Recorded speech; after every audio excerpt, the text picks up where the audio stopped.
All right, welcome to Agriscaping Time. This is Justin Rohner from agriscaping.com, and I've got two awesome guests here today. This is my first time really meeting them. We've been talking for a couple of minutes kind of before the show, but I'm really excited to get to know what they're up to. They are the founders, the CEO and COO of Avalow, and they're based out of Sonoma County in California. So we've got Amanda Dunker and Jeremy Russer here. Say hello. Hello. Hey, Justin. Well, how are you guys doing today in this nice summer day? Well, actually, the weather's pretty mild today, so I think that I am ecstatic, and I think our plants are ecstatic as well. Definitely. Yeah, no, it's just the perfect conditions for growing. So when that happens, we're happy. That is wonderful. And growing things sounds like exactly what you guys are up to. So tell us a little bit more about what you guys' company is up to right now, and we'll get into some of the details of where it came from and all that stuff in a little bit. But tell us more about what your company's up to. Yeah, it sounds good. So Avalow is a company that helps you grow food in your own yard. And so we do that with a combination of best practices from commercial growing and technology, and and put that into a proprietary system that allows us to get you more produce out of a small space. And we work, and we're in your garden, maintaining it, making sure that you're continually getting the best produce you can all year round. So that's us. Awesome. Well, and that's, we fit a same accord. I mean, with agriscaping, we're bringing the best of the productive agriculture with the best of elegant landscaping, in one single space. And it sounds like you guys are taking that and you're doing it for people. I love it. Yeah, 100%. Because I'm sure you've had issues where people are growing stuff or you're trying to grow stuff in their yard for them, and it's got to look good. Or are they okay making it look, just farm rows and stuff like that? I mean, what kind of techniques, what are you guys using as you're growing stuff in these gardens? Absolutely. So aesthetics are extremely important because we want to, we want to be inspiring to others. Their friends or neighbors, etc. We want it to be a piece of their landscape, very similar to how you guys view it. So when we're planting everything, we're not only looking to maximize the growth, which we are, as far as having plants that are compatible and etc. And growing vertically is also very important, so we can not only have plants growing out the sides but up, just to maximize. But we are looking for varietals that are unique. We're looking for varietals that have the most nutrition, as well as interesting color palettes. We really want to capture the beauty of food. And we can really do that with ease when it comes to gardening, just simply because it's naturally beautiful. I love it. It's kind of like it's a living masterpiece you can create, and it can nourish them in so many different ways, right? Yeah, no, it's great. And like to your point of with a little bit of extra attention, and because we're in the yard so frequently with our kind of regular service, we can definitely prune and maximize that aesthetic masterpiece kind of look. So when our clients go to the yard, they see something beautiful, and they know they're getting the most nutrition and this delicious flavor out of it. So it's kind of it's a win-win. Yeah, beauty and function. Perfect. Yeah. And so for both of you, I mean, I can hear it in your voices. I mean, it's kind of, you can hear the passion in your voices for what you guys do. But how'd you guys get started in this? I mean, this is something you guys have been doing since you were kids, or what is it for you? It is. As far as getting started, I grew up in Washington State and was very fortunate to have a family that was passionate about growing food. My mother is curious about how plants grow. She spent a little bit of time studying botany and taking classes. And my grandmother, on my father's side, actually had a greenhouse that was connected to her house. It was actually, you could leave her kitchen and enter into the greenhouse. So I was able to see things growing as I grew up, and was able to get my hands dirty as I grew up. And Jeremy came from Kansas, which very different climate, very different circumstances. Jeremy's family's approach to gardening was, a little more rustic, whereas Dad would literally take a handful of seeds and just throw them in the ground and hope for the best. So very, very, very different. But where Avalow came from was our love of gardening, our love of fresh, delicious, nutritious food. And really the heart of it was we were both in different worlds, corporate America, and every morning I'd walk outside with a cup of hot chocolate in my hand, and I would be in my pajamas, And every single morning I would wander the garden, and that was my happy space. And one of the days I came back in, and Jeremy simply said, "This is what you love. You know, why aren't you doing something with this? Why aren't we doing something with this?"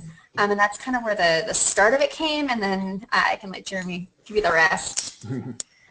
Yeah, so I think that's the core. The core of it is exactly that. Is the, we got started because the experiences of a garden is something magical, and we looked around at our friends and family, and no one really had that. It wasn't common. We'd grown up with it, but we realized that this is something that's kind of disappearing from people's yards, and people don't have the experience or the knowledge of how to do this.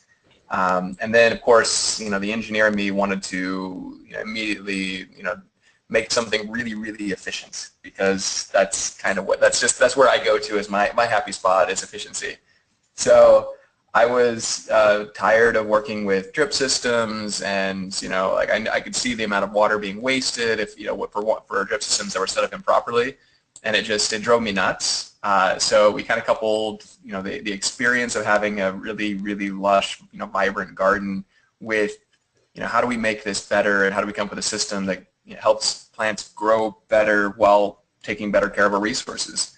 And so that was kind of coupling those two, I think, is really it just clicked, and we said, hey, we need to do this. This is something that people need, and we can definitely bring this to them.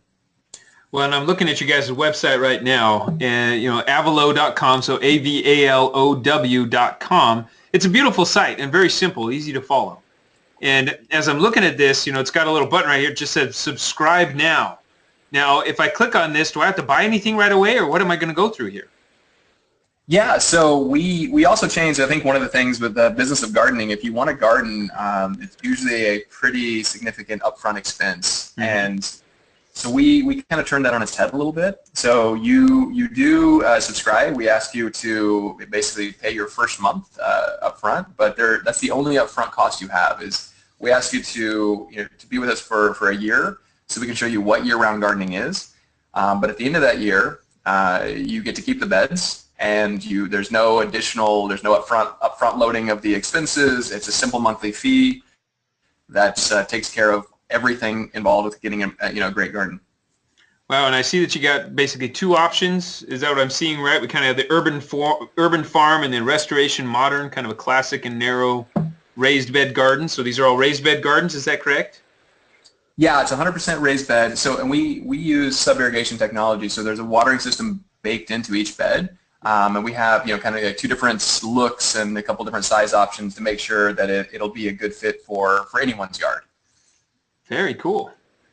And so what's a typical service that you get from a client? I mean, what are they typically looking for? How do you evaluate, and I'm probably asking 5 questions all at one time, but evaluating how much space they're going to need in order to really feed their family. So if it's like a family of 2, if it's just me and my wife, what would you offer for us? Absolutely. Well, I guess the question is what is it that you like to eat? What is it like that you like to eat? Do you enjoy cooking? Are you hosting dinners? Is it just the 2 of you, or are you doing more? We really need to get a platform and understanding of what the food intake is, I guess. Yeah. Because that will help determine how much they need to grow. And your goals. So I think some people have very different takes. Some people they still want to go to the farmers markets and kind of supplements, and they want to they want to shop at their local stores to support their local farmers, and they want kind of the supplement. But they want their prime season. They want Brussels sprouts. They want their tomatoes. They want to be able to create a couple dishes out of their garden. Other people have the full opposite. They want to eat as much out of their garden as possible. So yeah, basically with for 2 people, we look at it and say the middle of the road is 2 beds. So kind of 1 bed per person is you're getting about 3/4 of your produce that you'd typically be eating, including the fact that once you have a garden, you eat more produce. So it's kind of like that's a nice way that we think about it. Is if you want to do, then people can scale up or down on that spectrum. So if you want to do more, then we can definitely up the size. But And if you want to do less, you just want to a light supplement, you could do one bed for 2 people would give you a nice taste throughout the year. But it wouldn't be, you wouldn't be getting enough for necessarily canning or pickling or any other, kind of, I guess, bigger projects with your garden. So tell me more about the experience that you want your clients to have. I mean, they sign on. What's the experience that you want them to have with their garden? So I think the experience is we want to maximize the joy of gardening and kind of minimize the kind of the toil, as it were. So I think the first part that kind of gives our clients that kind of great feeling is we come in and let's say it is we're installing 2 beds. So we come in and each bed takes about half an hour to install. So we show up. We do our magic, and all of a sudden within an hour and a half later, you went from having no garden to having this beautiful planted, ready to go Avalow garden that is just like it's aesthetically done. Everything's nicely lined. You're starting with starts, not from seeds. So you have the beginnings of a real garden. So you kind of get a glimpse of what's going to continue to develop. And so I think people give us the feedback that they love doing that because they know how much work it would take on their own, or they know what kind of project it would be if they had to involve other people to get it done. So the fact that we can kind of swoop in and get that installed for them is, I think, is really, really cool, and I think they appreciate that. That is cool. I mean, from my experience too, what I find people getting started with gardening and want to do stuff, they can spend hours and hours and hours out there in their garden, and they don't even move anything because they're just trying to figure out, well, what do I do? And they're not sure exactly what they do. And then they start doing something, and I was like, no, I'm not sure if I did that right. And then, and so they end up spending so much time and resources that at the end of the day, they got a $60 tomato. And it's kind of like, whoa, a $60 tomato, and they got paid $2 an hour, for that $60 tomato. And so not very cost efficient at the global scale. You look at it, I mean, just outside themselves, not very effective use of time, energy, space, not a truly sustainable thing. But what you guys have done, it sounds like you've optimized it, simplified it, and really, given the garden without the sweat, without the gruff, and doing it for them. Awesome. I totally love it. So how's it been received in your area? People are loving it. We get a lot of the facial expression of kind of shock and awe, and the, oh my gosh, that seems so obvious. Like, why hasn't this been around longer? This is great. People are really excited. They're excited that someone's actually doing it, and they're excited to see where it goes and where it grows. No pun intended. But we've actually received overwhelmingly. I think we've received really positive feedback, which is wonderful because everyone has a story. Everybody we talk to has had a story of, oh, I tried to grow something and I killed it, or oh my gosh, I had this tomato when I was a kid that grew out of my family garden, and it was the best tomato I've ever tasted. And so it's relatable. Food is relatable to people. So it's just a really, it's just a positive experience to be able to talk to people about it. So yeah, the only negative we've experienced is the people who are so bummed that they've just installed their gardens, and they've kind of gone through that pain where they've to your point, they've taken a full weekend or two to install something, and then they find out about it. So I think that's kind of the the biggest unfortunate thing we hear. Well, now, do you guys offer a service that you can maintain somebody else's garden if it wasn't built and created by you guys? We do, actually. So I think there's our beds have 2 kind of key components. One is the raised bed that you see, so the shell of the bed. But the other thing that we have is a system that enables the sub-irrigation technology. We have a very modular system that we can actually just place that reservoir system inside people's existing raised beds. We can do a conversion that takes, we basically take the soil, make sure the soil is matched to our specifications. We install our reservoir system, and then maintain their raised bed just the same as our other clients. So what can you tell me a little bit more about that sub-irrigation system? Because we use those. We've continued to study at our research facility, our residential research facility here in Gilbert. We continue to study a lot of these different subterranean watering systems So tell me a little bit more about the one that you've got, because I know there's a lot of different styles of those kind of things out there. There are, and it's a, like I said, it's a very old technology. It's I think fun facts. It was actually patented in Australia in the 1880s. So it's wonderfully old, and it just didn't really catch on for commercial, which is I think where it was originally kind of planned for. Outside of some things using like clay pipes in India and a couple Mexico and things like that, where we see variants of this technology. Our system is very, very simple. First off, we use so it's very modular. So it's set up to be something that we can take and customize this. We actually use the same system, and we just add cubes on to our reservoir, depending on the size of the bed that you want. So if you have a very large bed, we can still accommodate that one because we can just continue adding cubes until it fits the space. Cool. So what's the smallest size that thing can work in? Well, so the smallest one we offer is 2x5. That's kind of, we don't want to go too much under that, because I think that there's actually, to your point about the number of solutions that are out there, I think there's a bunch of great solutions that are kind of primarily meant for like growing in a deck, or something like that, or just a few herbs. So like the 1 or 2, 1 foot by 2 foot or something like that is kind of the containers on the deck is kind of the size that I'm thinking of. And so we want it to be really productive for your showtime vegetables. So depending on the season, you want your big beautiful broccolis and cabbages and okra and tomatillas and the things that are really hard to support out of a smaller container. And so that's kind of so our smallest is a 2x5, but we can go up to theoretically, we converted a bed that was 6 by 20. So that was it's pretty big. It's for a lovely couple, and that's probably more food than they actually need. but hey, they're so excited to be growing fresh food and have the kind of that buffer that the sub-irrigation provides. So you're not having to get just the right amount of water on it, which is I think one of the most frustrating things that gardeners experience. Well, that's fun, and that's perfect. I love that that's what you guys have created. I'm curious if some of that technology that you guys are playing with there might even work in another system we had on our last podcast.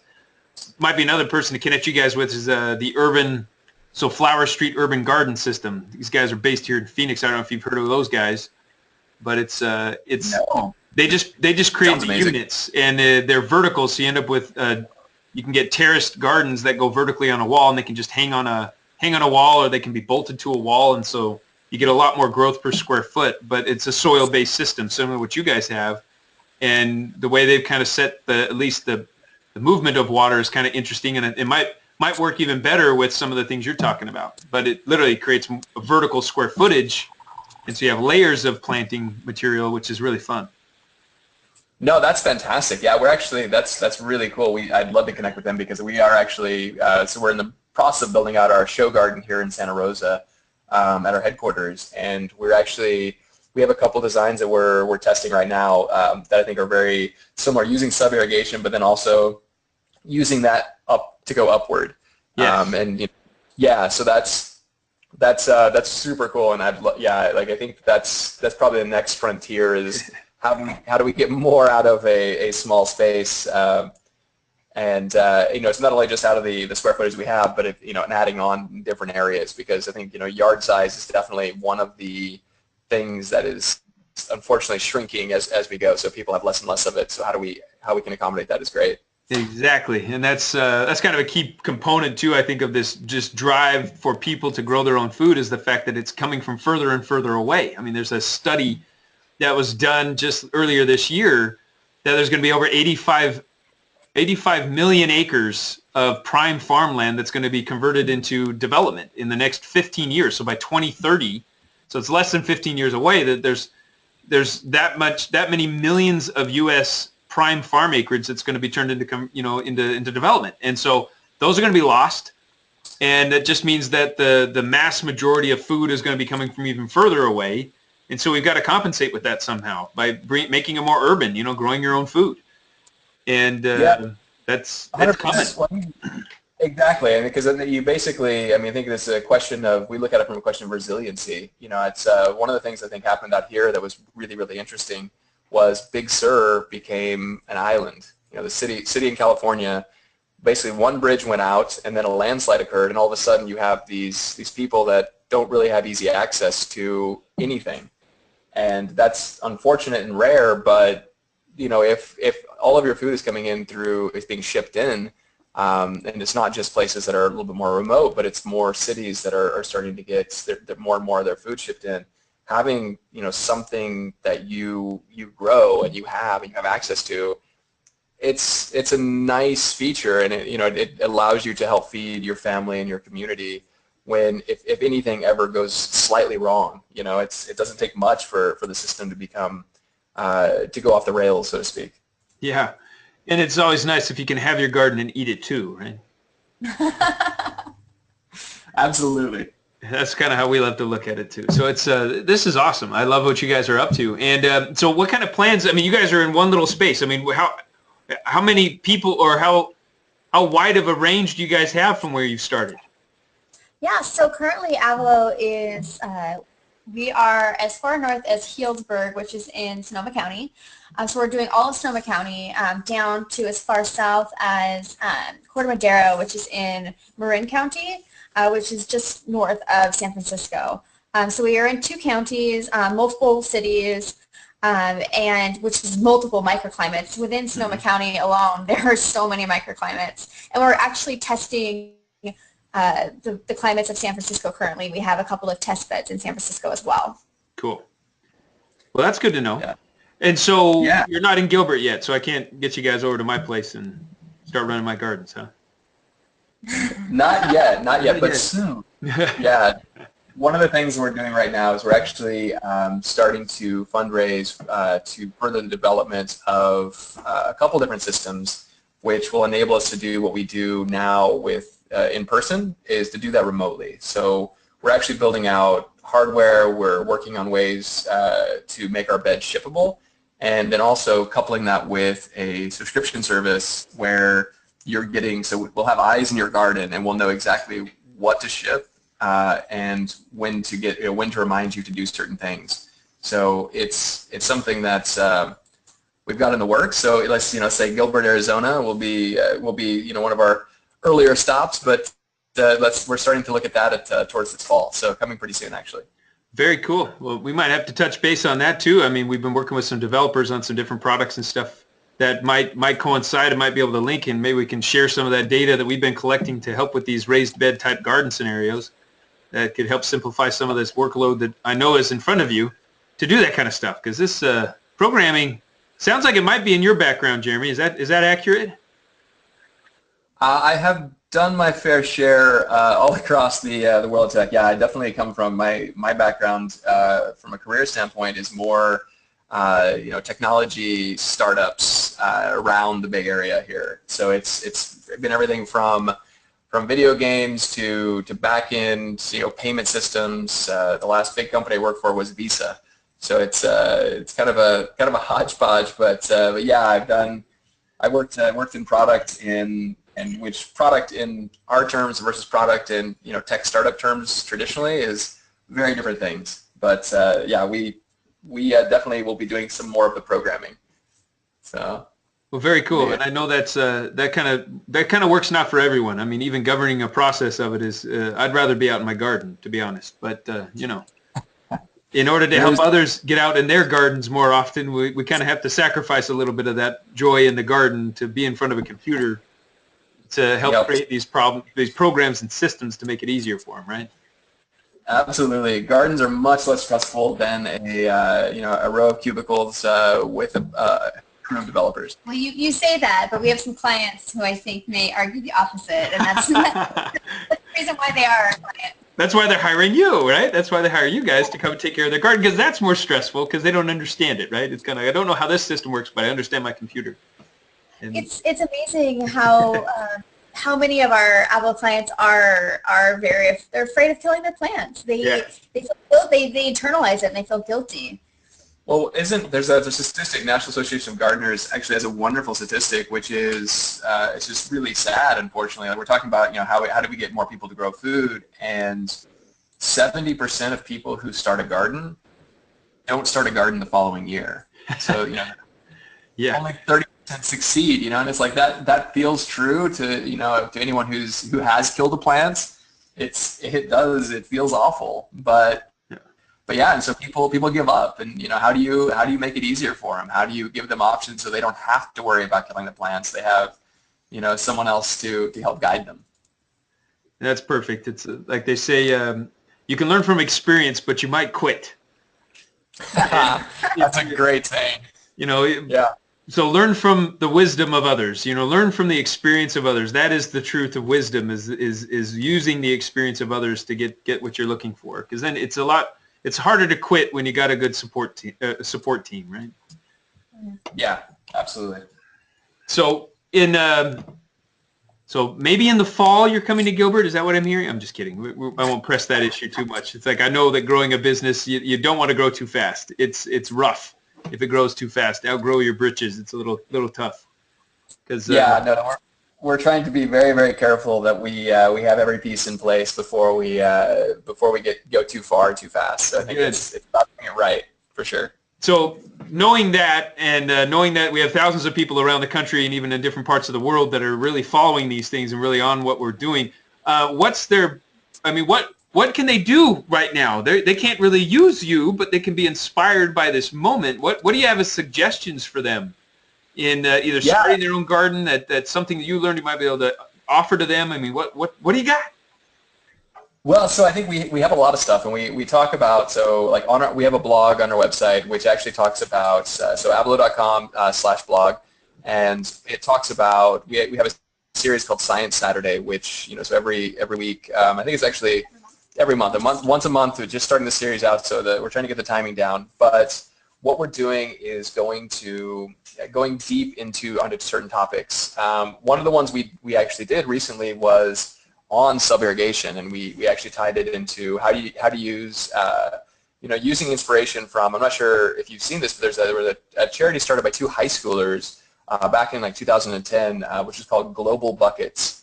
And so they use 5-gallon buckets to do a type of sub-irrigation, much more similar to, I think, something like an earth box, to help people grow in countries that needed help. So this was, I think they did trips to Haiti and to Guatemala and things like that, trying to help people grow more efficiently. And so we kind of updated their design, and we said, hey, this is what we have found to be the most successful. And so we put it together, even a little challenge for people to use a 5-gallon bucket and a couple of like things that they might otherwise throw away, and to actually get a form of our sub-irrigation system. So our take on sub-irrigation, which allows them to grow even maybe one plant. It's actually, I love it because it's perfectly, and like we have at my house, like that's, so when I get into trouble for bringing plants home, it's something that I do because we have too many. But my workaround right now is I can make it work. I can always find space for one more 5-gallon bucket that'll grow a tomato or pepper. So, but so that's what I like. So we have them around our garden in Healdsburg.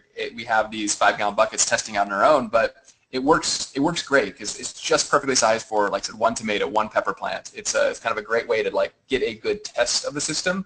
Mm-hmm. And I think once people see some of the benefits of having that water reservoir, seeing how well the plant grows, seeing how in so little soil, so little water, and you get this amazing return on your kind of time and effort.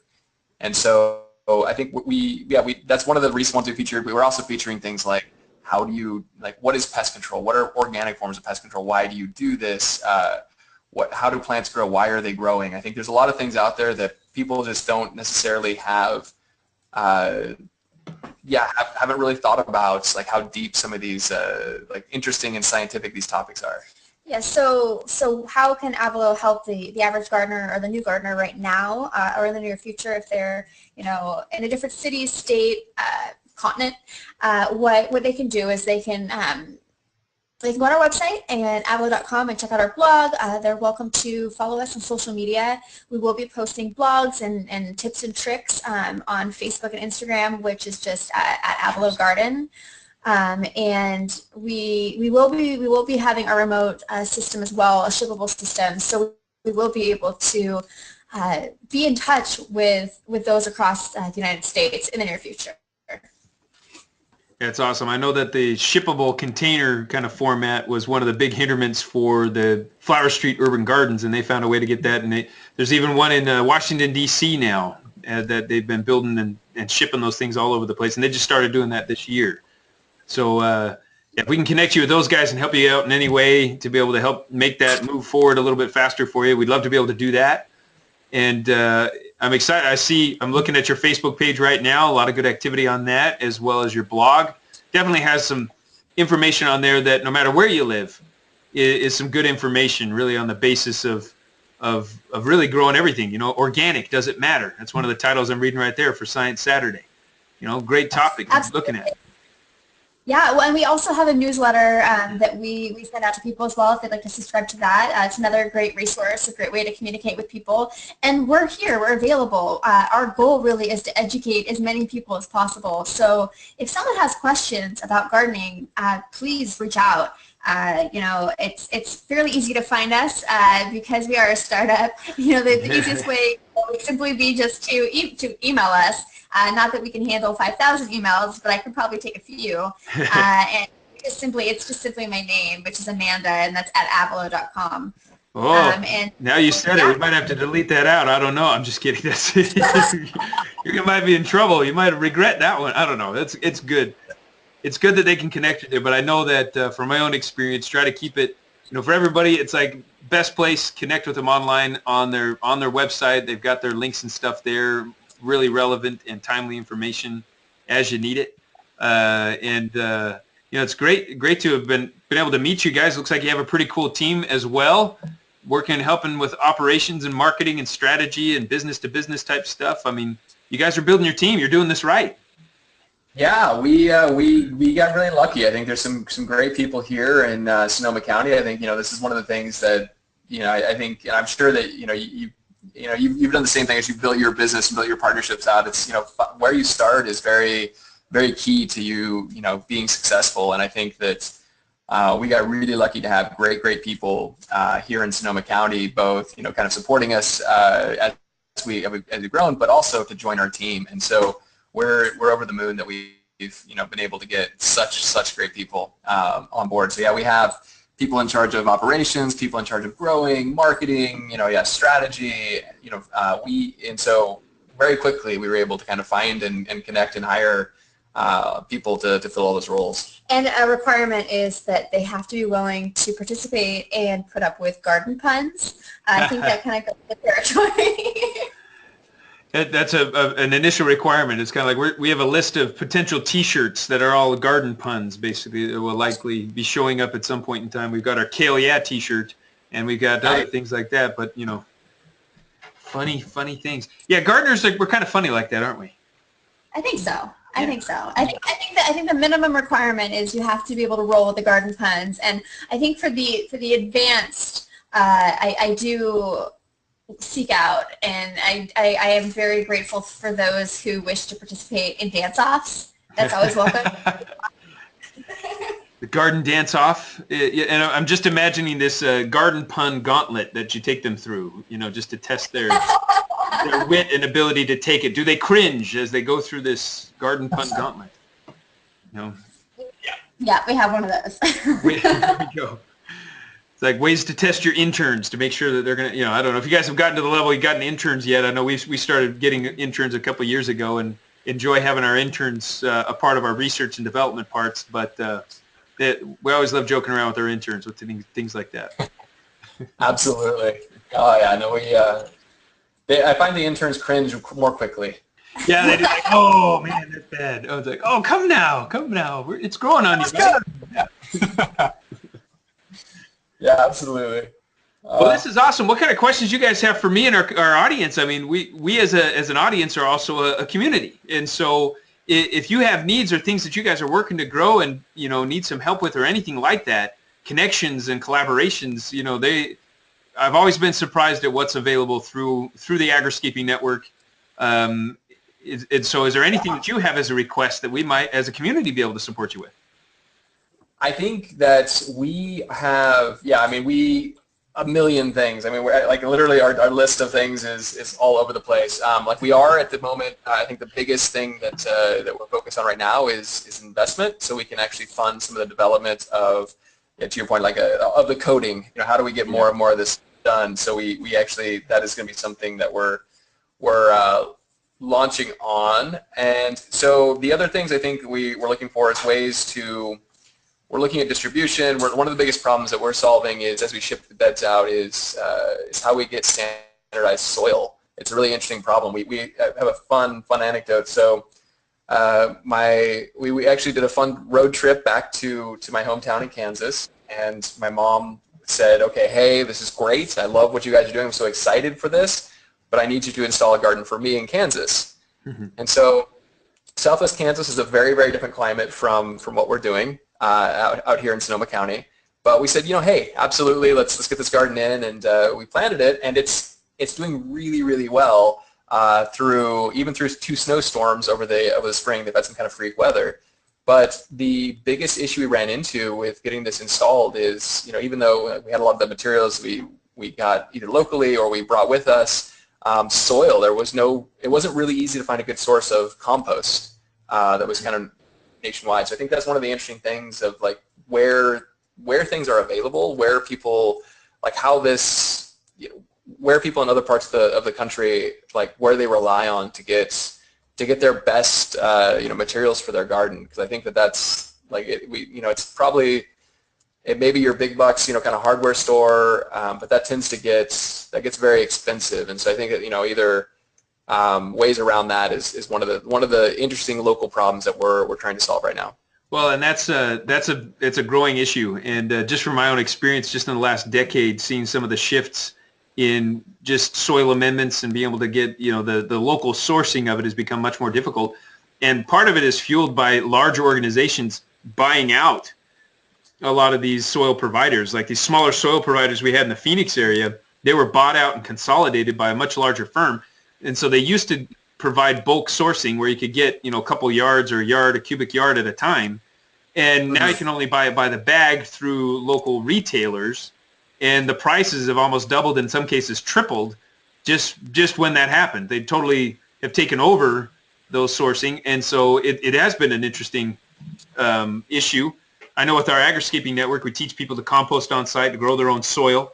And as that grows, as well as these chip networks and stuff grow that help build these soil, we're starting to localize and kind of privatize, I guess you could say, the localized sourcing. But you're exactly right, and I don't see that problem diminishing without some help. And that's another big thing about community effect. If we can create the community effect even on soil, we hopefully will be able to provide that localized sourcing for one of the most important ingredients, the soil, right?